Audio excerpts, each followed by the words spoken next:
El pont dels Tres Ulls. Des de l'edat mitjana, Barcelona s'havia abastit amb l'aigua provinent del rec Comtal.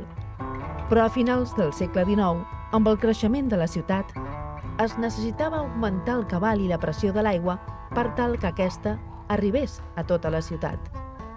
Per això es van projectar un seguit d'infraestructures hidràuliques, com l'aqüeducte Alt de Montcada.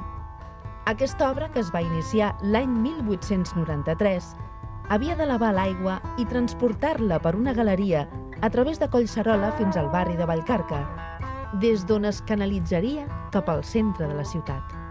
L'any 1917 es va construir una infraestructura clau per posar en marxa aquest projecte, l'estació elevadora coneguda com la Casa de l'Aigua de la Trinitat Vella. El cabal del rec Comtal pujava per un túnel fins a un segon edifici, la Casa de l'Aigua de la Trinitat Nova. En aquest edifici s'emmagatzemava l'aigua en dos dipòsits amb una capacitat per 10.000 metres cúbics d'aigua. Muntanya amunt trobem un segon tram de galeria, actualment partit en dos per les obres que es van realitzar posteriorment a la zona.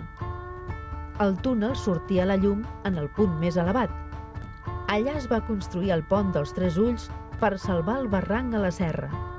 Malgrat la forta inversió, aquest túnel que connectava amb Valldaura mai va entrar en servei.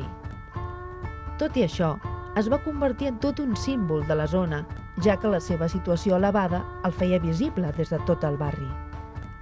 També destacava pel seu aspecte amb tres grans forats circulars, pensats per deixar pas a l'aigua que pogués baixar pels torrents de la muntanya.